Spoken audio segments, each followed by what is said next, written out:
porcelet était en train de mourir à petit feu. Écoute très bien cette vidéo pour que je t'explique exactement ce qu'on a changé. Tu te souviens, on était déjà dans cette ferme et c'est dans cette loge principalement où je t'expliquais qu'il y avait une vraie difficulté avec ces porcelets qui sont entre 35 et 70 jours. Voilà. Le véritable coupable ici, c'était l'aflatoxine parce que tu dois comme je l'avais expliqué dans la vidéo, malheureusement, les porcelets ne digéraient pas bien l'aliment et ils faisaient des diarrhées. Et la colonne vertébrale sur leur dos était déjà très visible. Voilà, c'est ce qui nous a directement alerté ici. On a compris que les sujets ne valorisaient pas l'aliment ou n'arrivaient pas à digérer cet aliment. Comme je l'ai dit, le coupable dans cette affaire, c'est tout simplement l'aflatoxine. L'aflatoxine qui est une toxine contenue dans la moisissure de l'arachide. Donc, quand vous formulez vos aliments entre 35 et 70 jours, c'est très compliqué parce que malheureusement, à cet âge, les porcelets, l'estomac avec l'estomac des porcelets qui est aussi fragile et pas bien développé, ça ne pardonne absolument pas. Je la connais très bien cette histoire parce que moi j'en avais perdu 20 une période quand l'aliment pré-démarrage était indisponible. J'avais perdu 20 en 4 jours. J'avais donné un aliment à base d'arachide tout simplement parce que je pensais qu'il n'y avait pas de problème et c'était vraiment un véritable dégât. Voilà, si tu regardes bien les porcelets aujourd'hui. Donc on a complètement changé. Donc directement on est passé à un aliment exclusivement à base de soja. Regarde par exemple le porcelet, c'est un peu joueur, mais regarde bien le porcelet.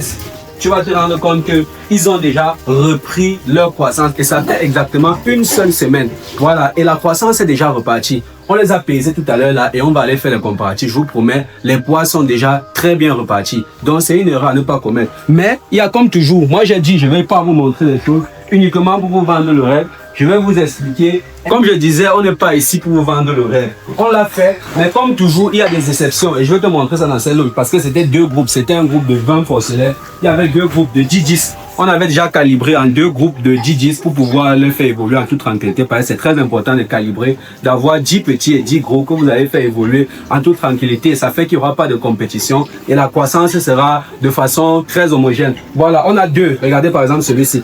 Vous voyez, la colonne vertébrale est toujours visible. Ça veut dire que le protocole n'a pas très bien marché sur lui. On a encore un deuxième. Il est là. Vous voyez, la colonne vertébrale est là. Il n'a pas encore bien repris son tonus. Donc, ce que vous devez faire dans ce type de cas, ça veut dire qu'eux, ils n'ont pas bien réagi à l'application, la recommandation ou bien au protocole qu'on a mis en place. Donc, ce qu'on va faire ici, c'est qu'on va dire, pour ne pas perdre le temps, ça va nous prendre beaucoup de temps. On va prendre les deux, on va les isoler. On va les mettre dans une loge seule et puis on va les mettre sur Piglet Booster, tout simplement pour réactiver déjà ça et pour faire revenir, pour qu'ils reprennent rapidement la croissance. Quand ils vont reprendre ce tonus, on va les faire revenir à cet aliment uniquement à base de soja qui va leur permettre donc de revenir à un poids considérable et pour qu'on ait une croissance rapide. Voilà, c'est ça l'objectif.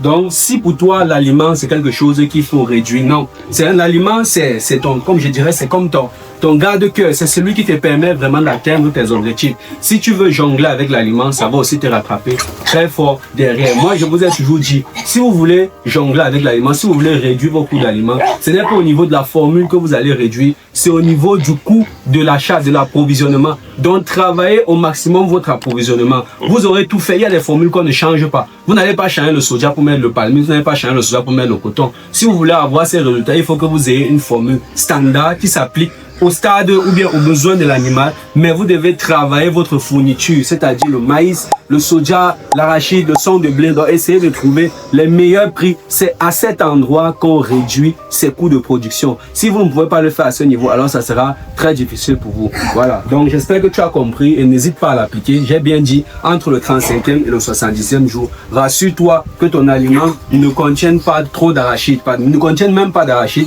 parce qu'il y a de l'aflatoxine à l'intérieur et ça va créer beaucoup de dégâts dans ta ferme. Voilà, donc n'hésite pas à l'appliquer à ta ferme et nous fais également un retour en commentaire et je t'attends très pertinemment. Donc voilà, on se donne rendez-vous à la prochaine vidéo. C'était Kido Élevage Pro et comme tu me connais déjà et comme je le dis toujours, on ne blague pas avec le capital.